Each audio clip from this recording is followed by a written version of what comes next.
Deus, obrigado, Deus querido, mais uma vez. Obrigado, Pai, pela tua graça, tua bondade. Senhor, te apresentamos o teu filho agora, ó Deus querido, criado, Pai querido, fazer uso da tua palavra. Usa, ó Deus querido, como tem usado, ó Pai, de outras vezes. Fala conosco, a tua igreja, ó Pai querido, queira ouvir a tua voz, Senhor. Eu te peço em nome de Jesus. Irmãos, de pé. Cumprimento os irmãos com a paz do Senhor Jesus. Amém. Podem sentar, irmãos. Deus abençoe. Estou um pouco gripado, né?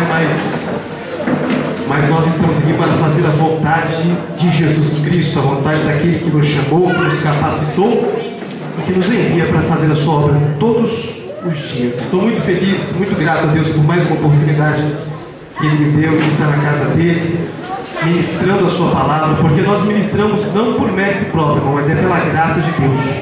Tudo que se faz é pela graça de Deus, porque tudo que temos, tudo que sabemos, tudo que vamos ter, que vamos conhecer, vem dele, para ele, por ele, são todas as coisas, né? Então toda a honra e toda a glória seja dada ao nome de Jesus. Eu tinha falado com o pastor Hernandes que talvez eu ia chegar um pouco atrasado, né? Pelo horário. Falei com ele, quem chegou nesse tempo. Mas eu disse para ele que provavelmente eu ia chegar bem em cima da hora, quem sabe até em cima da hora da mensagem. Eu falei, pastor, porque Deus me deu uma bênção, eu preciso contar para a igreja. Então ele falou, então você conta um dia lá.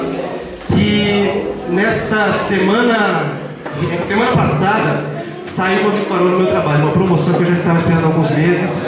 Deus ele abençoou lá e deu essa graça, né? E agora eu estou trabalhando no horário maior, trabalho até 5 da tarde. Eu falei, pelo trânsito que eu vim de carro, né? Bem provável que eu cheguei atrasado. Só que eu tenho que chegar em casa, tomar banho, me trocar, né? E vir para a igreja. Eu estou muito grato a Deus, já agradeci, quero continuar agradecendo a Deus. E peço para a igreja abrir a Bíblia. Vamos entrar na palavra do Senhor, porque Deus tem uma palavra para você nesta noite. Carta de Paulo aos Gálatas, capítulo 6, versículo 17. Carta do apóstolo Paulo aos irmãos de Gálatas, capítulo 6 e o versículo 17.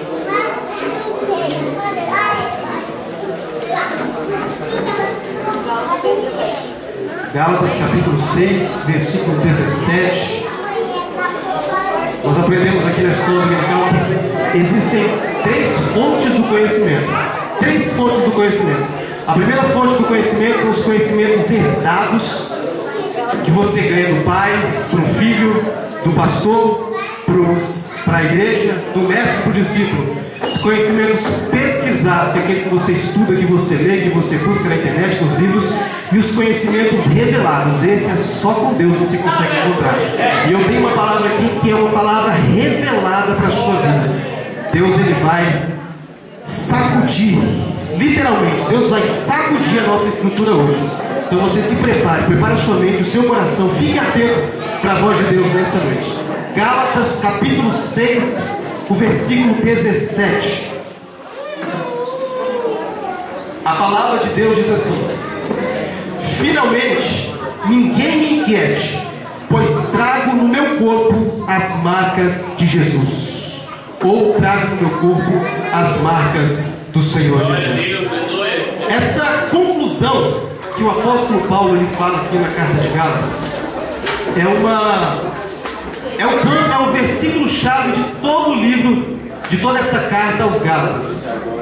A igreja dos Gálatas, a igreja na Galácia, nós vivemos dias hoje, irmãos, de um sincretismo religioso. O que é um sincretismo religioso, meu filho? O sincretismo religioso é uma mistura, não só a igreja brasileira, mas a igreja mundialmente falando, a igreja de Cristo, em qualquer lugar do mundo, vivemos sincretismo religioso. Hoje, ser cristão, para muitos antigamente que era um sofrimento, realmente era difícil. Hoje, para muitos, é status, é fama, não é estética. Para muitas pessoas, ser cristão é um sinônimo de marketing. Quando você fala, eu sou um cantor gospel, eu sou um pregador gospel, isso vende muito e vende bem, né? As pessoas compram, gostam do que você gosta. Você pega o celular de uma pessoa, você vai ver as músicas que tem lá, você vai encontrar funk, você vai encontrar sertanejo, samba, pagode e uma música evangélica também no meio. Por quê? Porque ele gosta e ele ainda fala que é evangélico. Pastor Maurício Lisboa, pregando aqui domingo, ele falou de uma jovem que pousou nua e ainda dizia que era evangélica. Por quê? Porque Porque ser evangélico é moda, é estética, é marketing, vende. Você fala que é evangélico, você é uma pessoa bem vista pela sociedade. Só que esse ser evangélico ficou uma coisa tão banalizada. O pastor Napoleão Falcão, ele pregava assim, dizendo: olha, crente não tinha nem TRG, só a palavra já tinha que valer por ele. Crente não precisava de nada disso, só a palavra tinha que valer. E por essa mistura, esse sincretismo que vem acontecendo, a igreja de Cristo, ela tem perdido a credibilidade. As pessoas não acreditam mais em pastores, em profetas, em pregadores, em cantores, em líderes religiosos. Não há mais uma confiança, uma reverência, um respeito. Por quê? Por causa da mistura e do sincretismo religioso. Houve uma mistura com o passar dos anos. Pessoas foram adentrando na igreja de Jesus Cristo e trazendo os costumes mudando, trazendo coisas que no mundo ele achava legal e ele trazia para dentro da igreja porque ele achava que encaixa, ele acha que dá certo. Nós aprendemos que se converter é sair do mundo, mas se santificar é tirar o mundo de dentro de você. Mas a igreja de Cristo nós encontramos dentro da congregação, não da igreja da noiva, mas dentro da congregação, da instituição religiosa, misturas de várias religiões, misturas de vários costumes, misturas de várias etnias. E quando eu falo isso, eu estou falando da liturgia, não no costume de celebrar o culto, de fazer o culto. Eu falo no levar de qualquer maneira, no fazer de qualquer jeito, porque Deus aceita assim. Nós no mundo, quando uma pessoa está no mundo, ela faz uma peça de teatro, faz um hino, faz uma coisa, ela ensaia vários e vários meses antes. Na igreja nós levamos de qualquer jeito, porque Deus aceita, porque o que Deus quer é a intenção do coração. Só que Deus quer muito mais do que a intenção do coração. E isso é o que nós vivemos nos dias de hoje. A igreja de Gálatas enfrentava a mesma coisa naquela época. Paulo, ele bateu de frente, ele deu de cara com uma situação semelhante. Os dias em que nós vivemos são os dias da igreja de Gálatas. O que é que estava acontecendo em Gálatas, irmão Felipe? A igreja de Gálatas, a igreja que estava na Galácia, ela foi fundada pelo apóstolo Paulo em uma de suas viagens missionárias. Antes de escrever a carta, Paulo já tinha viajado mais ou menos 2 vezes, se não me engano, 2 vezes para essa região, fundado uma igreja, 2 igrejas, 3 igrejas, fundou várias igrejas na região da Galácia. E Paulo então voltou e continuou a sua viagem missionária. Só que nós vemos e aprendemos que Paulo, ele foi preso em Roma. Paulo, quando estava preso em Roma, o que acontece na igreja de Gálatas, irmão Felipe? A história conta e a Bíblia também diz que mestres judaizantes vieram de Jerusalém, vieram da Palestina até os irmãos que estavam na igreja de Gálatas e começou a impor no povo costumes que não eram lícitos, começou a impor no povo costumes que não eram, aleluia, necessários para a salvação. Por quê? Porque os Gálatas, eles não fazem parte do povo judeu, não são da linhagem, mas Paulo ele foi levantado para pregar para os gentios, para pregar para aqueles que não são da linhagem, não são de Israel. Paulo foi e ministrou o evangelho. Porém, esses mestres judaizantes vieram e começaram a falar para o povo: olha, para vocês serem salvos, vocês precisam seguir os costumes de Moisés. Para vocês serem salvos, vocês têm que obedecer às leis de Moisés e os mandamentos. A criança tem que se circuncidar e você tem que obedecer toda a lei. Por quê? Porque o sacrifício de Jesus não é suficiente. Vocês também têm que obedecer toda a lei de Moisés. E o povo que estava naquele lugar, eles aderiram a essa doutrina dos mestres judaizantes da mesma facilidade, ou com a mesma facilidade que também absorveram a doutrina que Paulo estava pregando. Do mesmo jeito que Paulo veio e se expôs no evangelho, eles também aderiram, escutaram e começaram a tentar praticar as mesmas doutrinas que os judaizantes estavam trazendo. Eles estavam começando a impor e colocar costumes para que o povo pudesse chegar à salvação. Isso na ausência de Paulo, porque enquanto isso Paulo estava preso em Roma, guardado pela guarda pretoriana. Paulo então, quando fica sabendo do acontecido, isso é muito interessante, porque quando você começa a ler a carta de Gálatas, Paulo ele percebe o que está acontecendo, porque pessoas vão até ele e falam: olha, Paulo, na igreja que você deixou lá em Gálatas, estão vindo muitas pessoas lá de Jerusalém, muitos doutores da lei, e eles estão falando: olha, vocês têm que seguir os costumes. E o povo, Paulo, está começando a aderir a essa doutrina. O povo está obedecendo a essa doutrina porque eles não estão acreditando mais que o sacrifício de Jesus é suficiente para a salvação. Quando Paulo ouve, recebe essa notícia, a Bíblia diz que Paulo fica muito preocupado. E Então ele senta para escrever uma carta à igreja de Gálatas.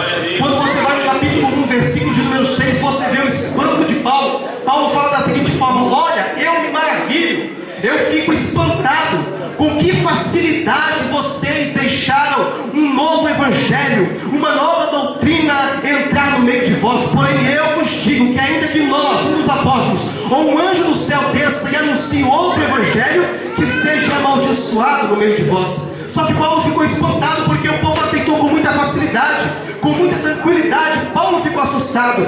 Paulo, ele fica de um jeito assustado, que no capítulo 6, versículo 11, Paulo fala: olha, eu, o próprio Paulo, escrevo com letras grandes do meu próprio punho. E nós que entendemos e conhecemos um pouco, sabemos que Paulo não escrevia suas epístolas. Paulo, ele ditava e um escriba escrevia tudo que Paulo ia falando. Tudo que Paulo dizia, um escriba ia escrevendo. Podia ser Timóteo, podia ser qualquer um daqueles discípulos de Paulo, e eles começavam a escrever tudo o que Paulo falava. E Paulo, dessa vez, ele não quis que nenhum escriba escrevesse a sua carta. Paulo pegou, sentou com o seu próprio punho, ele começa a escrever essa carta porque ele estava preocupado. E no versículo 7 do capítulo de número 1, Paulo fala: olha, porque existem muitos no meio de vós que estão querendo transformar o evangelho. A palavra transformar no original grego quer dizer corromper o evangelho. E Paulo estava dizendo: olha, muitos que estão aí no meio de vós, dizendo que são irmãos,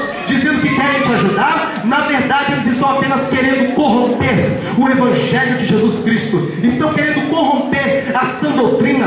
Eu louvo a Deus e glorifico, porque ainda que no mundo, irmãos, possam haver pessoas que estão querendo corromper o evangelho, ainda que no Brasil, na América Latina, que em São Paulo, aqui na capital e até nessa região, muitas pessoas queiram corromper o evangelho, Deus ainda tem pessoas que estão apegadas à sã doutrina. Deus ainda tem pessoas que buscam o evangelho genuíno e verdadeiro que está na cruz do Calvário de Cristo. Louvado seja o nome de Jesus. Corromper quer dizer destruir, desfazer, apagar, aniquilar. Paulo está dizendo: olha, no meio de vós existem muitos homens que estão querendo destruir tudo aquilo que Cristo fez, que estão querendo destruir toda a obra expiatória de Cristo e todo o evangelho que eu levei para vocês, e colocar costumes humanos, e colocar palavras que não vêm de Deus. Só que Paulo fala: porém eu digo que ainda que mesmo nós dissemos, seja anátema o outro evangelho, seja amaldiçoado. Só que esses homens judaizantes, eles chegaram ali nos Gálatas e não começaram a falar só de outro evangelho. Além de pregar outro evangelho, eles começaram a levantar calúnias contra o apóstolo Paulo. Pensa comigo, já é muito ruim você dentro da igreja ouvir alguém te caluniando. Imagina você preso com as mãos atadas, impossibilitado de se defender, e alguém falando mal de você. Paulo estava nessa situação, preso em outra cidade, lá em Roma, e as pessoas judaizantes que te diziam mestre estavam falando: olha, Paulo não é apóstolo. Por que Paulo não é apóstolo? Porque ele não andou com Jesus e também não foi para Jerusalém para ser ensinado pelos apóstolos. Só que eu acho lindo no capítulo 1, versículo 11 ao 19, que Paulo, ele começa a se defender: olha, realmente, eu não fui apóstolo diretamente com Jesus, eu também não estive com nenhum discípulo para aprender com os apóstolos de Cristo. Porém, o que eu aprendi não foi a carne e nem o sangue que me ensinou, mas no caminho de Damasco eu vi o próprio Jesus Cristo, que me fez descer o evangelho e me enviou para pregar a sua palavra. Foi o próprio Jesus que me chamou, não foi nenhum discípulo. Eu não aprendi, não foi com a carne, eu não aprendi com o intermediador, eu aprendi foi direto com o próprio professor, aleluia, que me apareceu no caminho de Damasco. Louvado seja o nome de Jesus Cristo. Paulo fala nessa defesa: olha, porque o próprio Jesus me separou e me chamou. A palavra separar quer dizer dividir por fronteiras, e a palavra chamar quer dizer nomear. O que Paulo estava dizendo: olha, o próprio Jesus veio e me dividiu no meio de uma fronteira entre o mundo e mim, entre os antigos rudimentos e mim, me chamou para a sua graça e me deu um nome e me nomeou. Deus, ele fez assim contigo também. Quando Jesus, ele te separou, se ele colocou entre você e o mundo uma muralha intransponível, o mundo não pode passar, mas você consegue atravessar atravessar essa muralha. É só se você quiser que você passe por essa muralha. Mas não somente isso, Ele também te deu um novo nome. A Bíblia diz que quando Jesus Cristo estava pregando o Evangelho e chama Mateus para vir ser um dos seus discípulos, o nome dele não era Mateus, o nome dele era Levi. Mas Jesus olha para ele e fala: olha, a partir de agora o teu nome não é mais Levi, o teu nome será Mateus, que quer dizer presente de Deus. Jesus, quando chama, a primeira coisa que ele muda é o nome. Nome é identidade. É por isso que quando você aceita Jesus, aquilo que você fazia já não faz mais. Quem fumava não fuma mais, quem bebia não bebe mais, quem prostituía não prostitui mais. Por quê? Porque Jesus, ele muda a sua identidade. Outra coisa que eu aprendo aqui com o apóstolo Paulo é que quando um homem ou uma mulher ele se rende a Jesus Cristo, ele não consegue ficar parado. Não adianta. Você pode tentar. Jesus falou: olha, rios de água viva começam a sair do seu ventre. A palavra água viva quer dizer água que não fica parada. Se a água ficasse parada é uma coisa, mas Jesus não é lagoa. Aleluia, ele é como se fosse uma cachoeira, que a água brota, brota, brota e não para de sair água. Ele não é água parada, ele é água viva. Louvado seja o nome de Jesus. As pessoas aceitam a Jesus, não sabem nem onde fica um versículo na Bíblia, não sabem nem procurar capítulo, versículo e livro na Bíblia, mas quando eles recebem a Jesus no trabalho, ele não consegue se conter, ele tem que falar que Jesus ama para o pecador, ele tem que pregar Jesus para as outras pessoas. Paulo não foi até Jerusalém, ele só foi depois de 3 anos, e nesses 3 anos ele fez viagem missionária, ele abriu igreja, e ele ganhou almas para Jesus, fez muito mais do que muitos discípulos de Jesus Cristo, que estavam trancados dentro de 4 paredes do templo em Jerusalém. Ele saiu pregando o Evangelho, porque nós evidenciamos que somos verdadeiramente crentes, não é dentro de 4 paredes, mas é lá fora no mundo. Aqui nós edificamos a nossa fé, e lá fora nós testificamos a nossa fé para todos aqueles que não conhecem a Cristo. Aleluia. E Paulo diz: olha, eu realmente não aprendi aos pés de nenhum discípulo.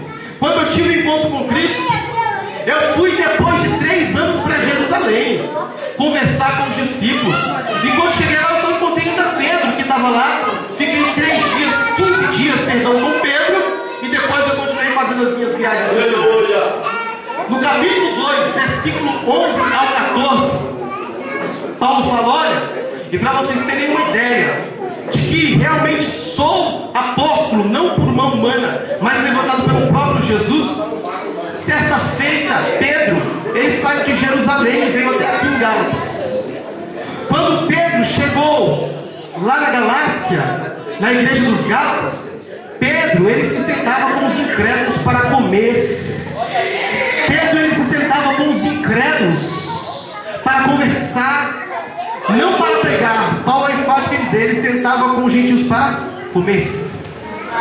Pedro, ele se sentava na roda dos escarnecedores para comer. Porém, quando ele ia para o templo, ele falava: olha, vocês não podem fazer como fazem os homens do mundo.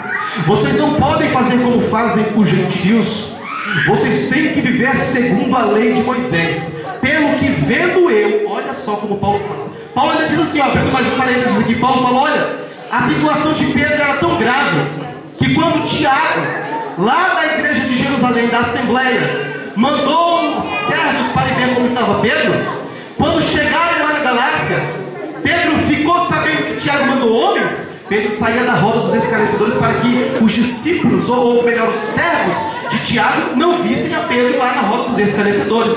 E quando chegava o tempo, Pedro pegava e falava. Paulo chega para Pedro, vendo Pedro naquela situação, aquele que andou com Jesus, que viu os maiores milagres, experimentou os maiores milagres da própria mão do mestre, e fala: tu dizes que é um judeu e anda com os gentios e fica cobrando coisa dele que você não consegue fazer? Eu aprendo 2 coisas aqui. Primeiro, nós não podemos cobrar ninguém daquilo que nós não conseguimos fazer. A igreja tem muito cacique para pouco índio, tem muito profeta para pouco povo para ouvir. Quando eu falo de muito profeta, não estou falando dos profetas levantados por Deus, eu estou falando dos pseudos profetas. É muita gente que diz assim de Deus e pouca pessoa para ouvir, porque na verdade é só blá blá blá da boca para fora. A igreja, ela precisa de verdadeiramente homens e mulheres levantados para fazer a vontade de Deus, homens e mulheres que vivam a palavra, que cobrem do povo, mas também eles pratiquem a palavra, porque tem muita gente que gosta de cobrar, mas não faz. É aquele tipo de pessoa que fala: olha, faço o que eu falo, mas não falo o que eu digo. Jesus não precisa de você desse jeito, viu? Se converta hoje, comece a praticar as primeiras obras hoje, faça a vontade de Deus hoje, e assim você terá um bom testemunho para dar diante das pessoas. Profeta não é só aquele que fala, assim diz o Senhor. Eu vi esta visão. Profeta não, profeta é aquele que sente o que Deus está sentindo, igual Oséias, que casou com uma prostituta para mostrar para o povo que Deus estava se sentindo traído por eles. Profeta é aquele que abre mão da própria vida para viver a vontade e fazer a vontade de Deus. Louvado seja o nome de Jesus.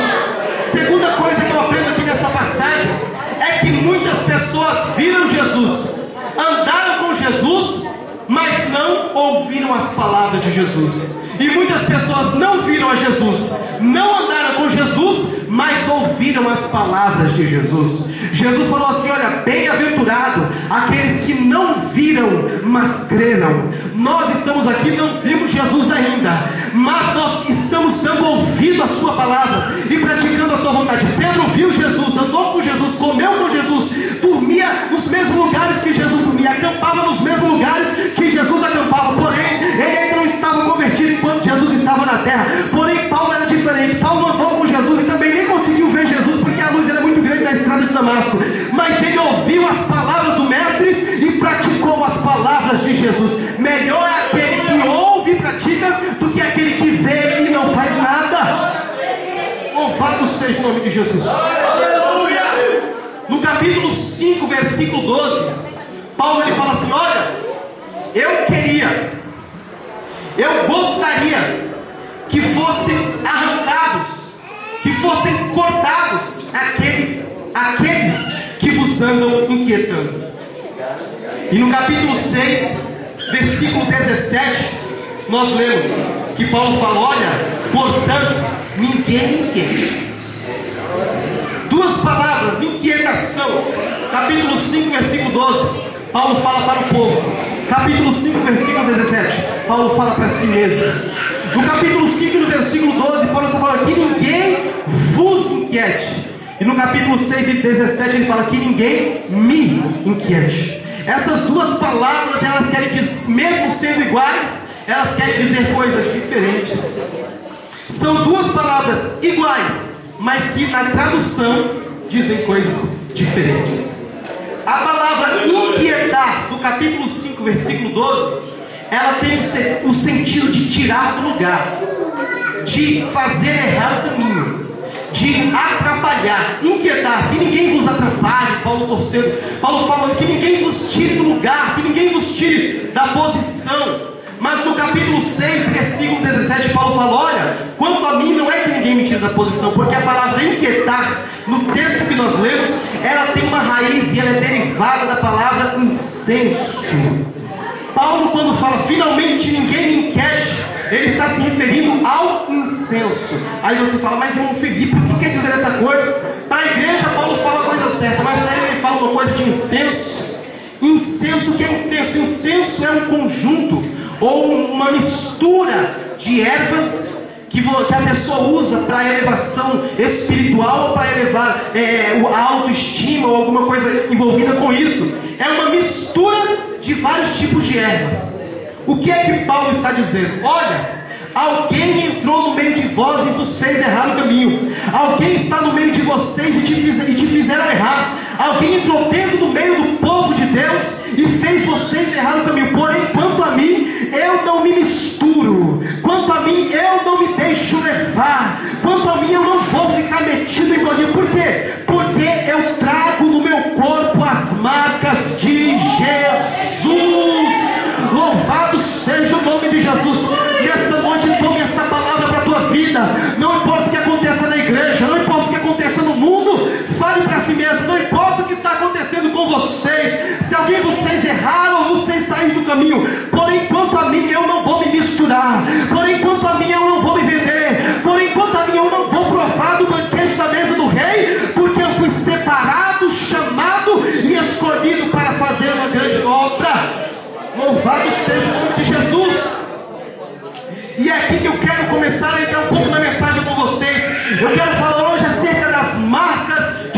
Jesus Cristo na vida de um cristão. Paulo ele justifica, dizendo que ele não se mistura, falando da seguinte forma: eu não me misturo, eu não me envolvo, porque eu tenho em mim as marcas de Jesus Cristo. Eu trago no meu corpo as marcas de Jesus. É por isso que no começo aqui eu falei que nós vivemos dias de mistura dentro das igrejas. Pessoas que se dizem cristãos e vivem de qualquer forma, pessoas que se dizem evangélicos e levam a vida de qualquer maneira, dão testemunho de qualquer forma. É uma mistura, é um conglomerado de pessoas, cada um com o seu jeito, cada um com o seu sentido. Porém, para a igreja do Jardim Turquesa, Deus está falando em alto e bom som, e você não pode sair aqui por inocente porque você está ouvindo. Deus está te dando uma ordem imperativa, assim como o seu id. Deus está dizendo: não se misture, não se contamine, não se deixe levar, não se deixe enganar, porque Deus te chamou para ser sal da terra e luz do mundo. Ouça a voz de Jesus Cristo nesta noite. As marcas de Jesus Cristo. Que marca é essa, irmão Felipe, que Paulo levava no seu corpo? Primeiro ponto que nós não podemos deixar confundir aqui para entendermos a mensagem de hoje é que as marcas que Paulo está falando, ele não está se referindo a marcas físicas no corpo. Paulo não está se referindo a marcas de chicotadas que ele levou, marcas de pedrada, de naufrágio. Não, Paulo não está se referindo a esse tipo de marcas. É errado interpretar o texto, porque quando nós lemos o contexto, nós entendemos que Paulo ele está falando de marcas muito mais profundas do que essa. Certa feita, o pastor Gilmar Santos, pregando em um congresso, ele falou uma mensagem sobre as 5 marcas na vida de um missionário. Foi a maior mensagem que eu já vi até hoje, ele pregando sobre as 5 marcas da vida de um missionário. Uma que eu me lembro até hoje é que quando ele diz sobre Ezequiel, ele falou: olha, Ezequiel no capítulo 1, ele falou: olha, eu estava entre os cativos da Babilônia, na beira do rio Quebar. Ele falou: a primeira marca de um verdadeiro missionário, ou de um verdadeiro homem que faz a obra de Deus, é que ele está no meio do povo. Ele não está sentado, aleluia, nos lugares mais altos. Ele está no meio do povo, fazendo a obra de Deus no meio do povo. E ele falou: olha, eu não acredito em pastores, pregadores e cantores difíceis, pessoas que você não consegue ter um momento de conversa, pessoas que não têm um momento para sentar e te aconselhar e nem te ajudar. Isso não é pastor, não é cantor, não é profeta, não é pregador da palavra, porque o verdadeiro homem de Deus, ele está no meio do povo. As marcas na vida do cristão, todos nós não escapamos de ter nenhuma dessas marcas que eu vou falar. Eu vou falar sobre 3 tipos de marcas aqui brevemente: marcas físicas, marcas espirituais e marcas eternas. São as marcas. Ninguém pode ter a marca eterna se não tem a espiritual e a física, e ninguém pode ter a marca espiritual se ninguém tiver física. Você só consegue obter essas marcas ao longo da sua carreira. É por isso que Paulo fala: olha, acabei a minha carreira, combati o bom combate e guardei a fé. São 3 marcas que tem que haver na vida do cristão. São marcas físicas, marcas espirituais e marcas eternas. São 3 tipos de marcas que para você obter a próxima, você tem que ter a primeira. Ninguém consegue ter marca espiritual se primeiro ele não tem o corpo marcado e nem a sua alma, o seu espírito também marcado. Primeira marca física é para os homens. Segunda marca espiritual é para Deus. E a terceira marca eterna é para mim e para você. Repita comigo em alto bom som para você gravar essa palavra. Marca física. Mais alto. Marca física. Para os homens. Marca espiritual. Para Deus. E marca eterna para mim. Louvado seja o nome de Jesus. A primeira marca física, nós podemos encontrar no Evangelho de Jesus, segundo escreveu Mateus capítulo 26, do versículo 69 ao 75. A Bíblia diz que quando Jesus estava sendo interrogado diante de Caifás, Pedro estava fora, acompanhando de longe. E Pedro lá, acompanhando tudo que estava acontecendo de longe. Porque naquela mesma noite anterior, Jesus falou: antes que o galo cante, 3 vezes me negarás, Pedro. Pedro fala: Senhor, eu vou contigo até a morte. Porém, quando Jesus foi preso, Pedro estava de longe, acompanhando Jesus. Pedro vendo Jesus ali, de longe, do lado de fora, no pátio do palácio, porque Jesus estava dentro. Uma pessoa olha para ele e fala: você é um discípulo de Jesus, não é? Ele fala: não, eu não conheço esse homem. Aí Pedro, ele vai para fora da cidade, para fora do templo, perdão. Quando ele sai do lado de fora, a Bíblia diz que ele atravessa as portas. Uma outra pessoa fala: você estava com ele, um dos criados diz: você estava com ele. Pedro diz: não, eu não conheço Jesus. Aí Pedro sai e entra novamente no pátio do templo. E tinha ali uma fogueira, porque a cidade de Jerusalém é uma cidade fria à noite. Ela está a 800 metros ao nível do mar. Lá em cima, muito frio faz a noite. Então Pedro, ele chega perto do fogo para se aquentar. E aqui estava o fogo onde Pedro estava. Aqui tinha um fogo. Pedro ficou aqui com as mãos se aquecendo. E lá em cima tinha um lugar onde Caifás apresentava as pessoas que estavam sendo interrogadas, onde ele mesmo saía para observar as pessoas que estavam no templo, no pátio do templo, adorando ao Senhor. Lá está uma mureta, e aqui embaixo está Pedro se aquecendo as mãos. Quando de repente chega uma mulher para Pedro e fala: você estava com ele, você é um discípulo dele, porque a tua fala te denuncia. Pedro fala: eu não conheço. Quando Pedro diz: eu não conheço, e olha para o lado, Jesus aparece no mesmo momento naquela sacada, sendo carregado por Caifás. E a Bíblia diz que Jesus olhou para Pedro e o galo cantou.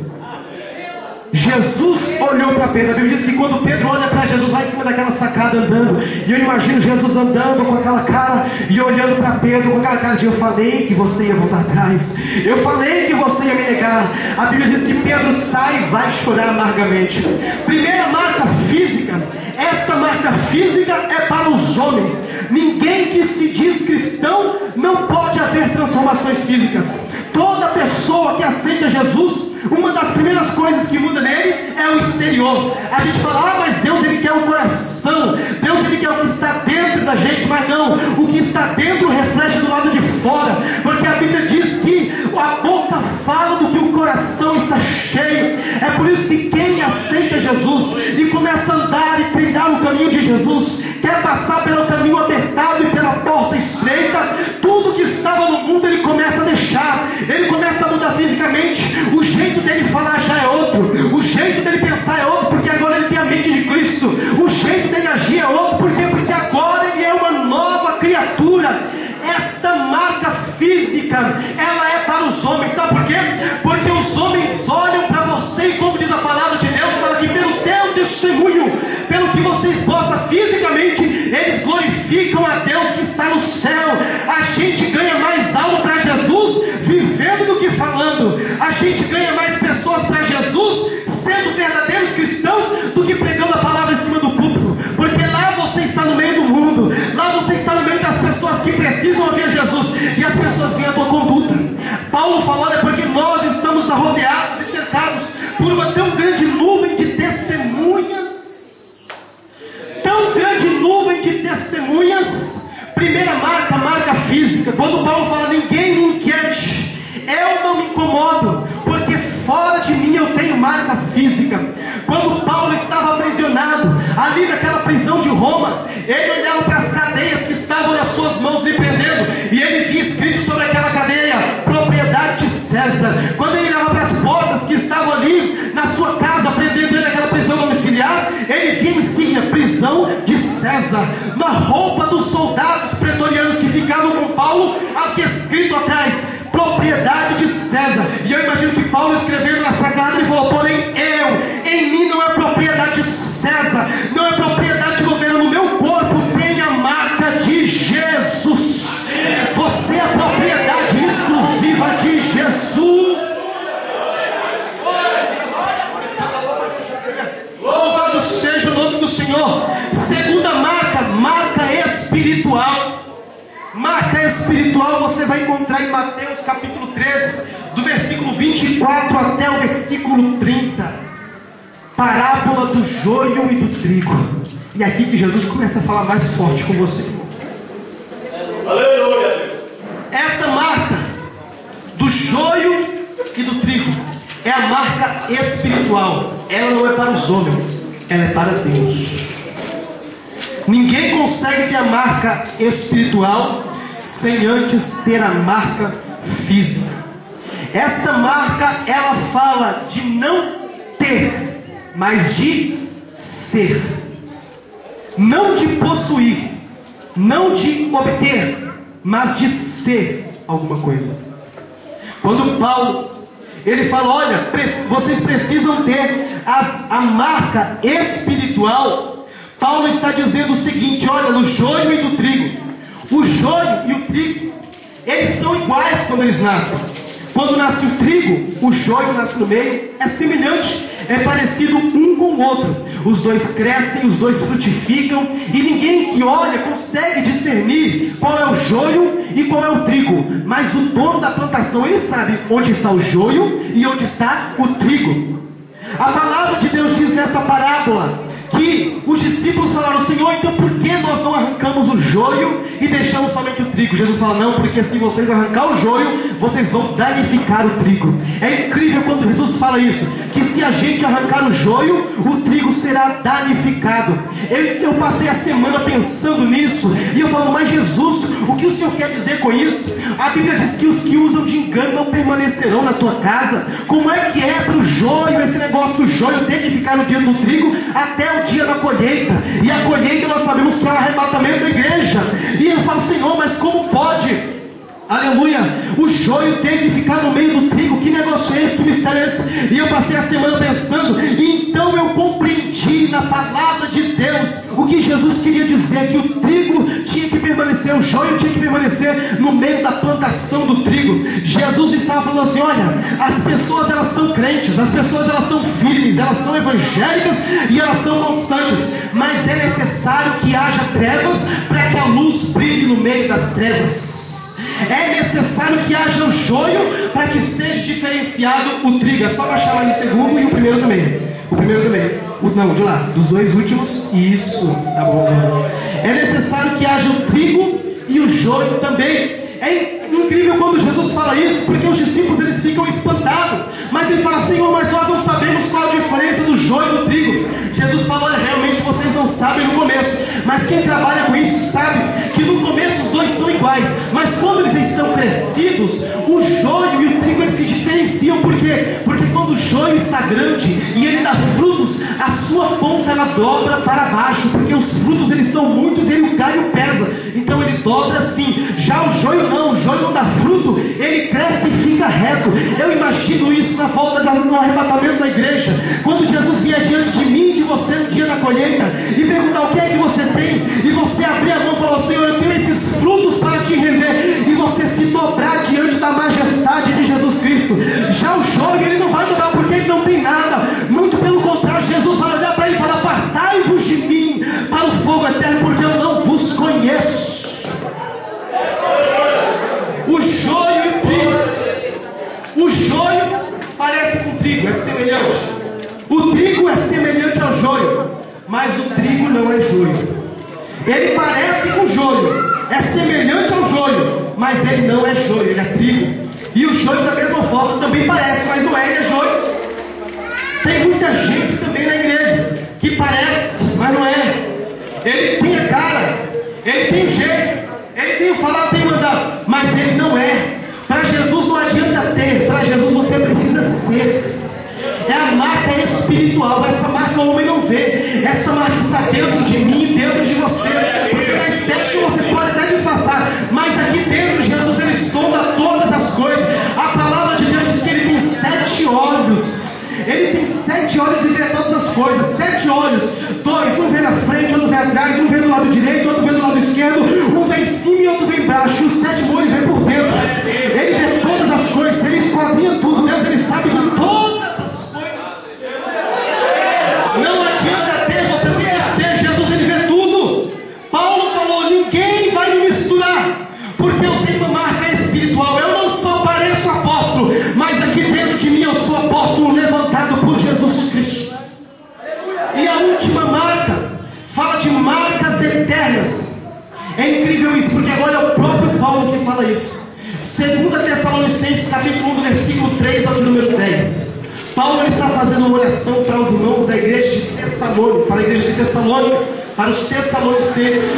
Paulo fazendo uma oração, ele diz da seguinte forma: olha, eu rogo, eu oro, eu peço a Deus para que vós sejais dignos da salvação. Para que vós sejais dignos da salvação. Esta terceira e última marca, ela não é para o homem e não é para Deus. Ela é para mim e ela é para você. Essa marca é a marca da salvação. O interessante é que, ao contrário do que muitas pessoas dizem a respeito da predestinação, que nós temos muitas pessoas, até mesmo dentro da Assembleia de Deus, que acreditam nisso. É por isso que eu falei que é uma mistura. Acredita na predestinação, fala: olha, uma vez salvo, salvo para sempre. Mas não é isso, meu irmão. Paulo fala: olha, para que vós sejais dignos da salvação de Jesus Cristo. A salvação, ela é trabalhada. A salvação de Jesus, ela é conquistada. Jesus, ele te chamou, ele te separou, te pediu por uma fronteira, te chamou, te deu um nome, te nomeou, te deu uma nova identidade. Só que nós temos que nos fazer dignos da salvação em Cristo Jesus. É muito interessante quando nós vemos isso, irmão, porque muitas pessoas pensam e muitas pessoas imaginam também que a salvação é pela obra, mas a salvação não é pela obra, a salvação é pela fé e pela graça em Cristo Jesus. Esta marca, ela é para toda a eternidade, porque vai chegar um momento em que Jesus, quando ele voltar para buscar a sua noiva, ele vai procurar marcas. É interessante que o pastor Maurício de Lisboa, ele falou isso: olha, Jesus, Deus, ele procura cicatrizes, Deus, ele procura marca. Isso tanto é verdade que Jesus, quando ele voltar aqui na sua segunda vez, as pessoas vão identificá-lo pelas marcas das suas mãos, é pelas marcas que você tem que Jesus te identifica. Nós temos marcas físicas, que é para ganhar o pecador. Nós temos marcas espirituais, que é para glorificar a Deus em espírito e em verdade. E nós também temos a marca eterna, que é para um dia adentrarmos as mansões celestiais, quando os portais eternos se abrirem e Jesus fala: vinde, bendito do meu Pai, para o lugar que tenho vos preparado desde a fundação do mundo. Então eu falo hoje para você como um alerta, para você, como para que você tenha cuidado. Não se deixe misturar, não se deixe contaminar. Quando Paulo termina de escrever essa carta, a Bíblia diz que essa carta, a história diz que essa carta é levada para a Galácia, chega nas igrejas da Galácia, e todos os pastores das igrejas que estavam na Galácia leem essa carta para o povo, e o povo aceita, crê nessa palavra. E a história conta que 70 anos depois que a carta foi lida, todos os judaizantes, todas as pessoas que haviam entrado naquela igreja para colocar e semear o joio no meio do trigo, para colocar a divisão, para colocar a mistura, eles saíram e a igreja foi homogênea e cresceu na graça e no conhecimento. Nós precisamos ter isso no coração. Não é fácil tirar o joio do meio do trigo, não é fácil nós tirarmos do meio da igreja aquilo que está atrapalhando, e nem de dentro da gente também, aquilo que está nos fazendo misturar. Mas nessa noite, tire isso de dentro de você, expulse isso para fora. Não se misture, não seja como um incenso que para promover a elevação espiritual tem que se misturar com outras ervas. Seja somente você e o Espírito Santo de Deus, para que a sua elevação espiritual aconteça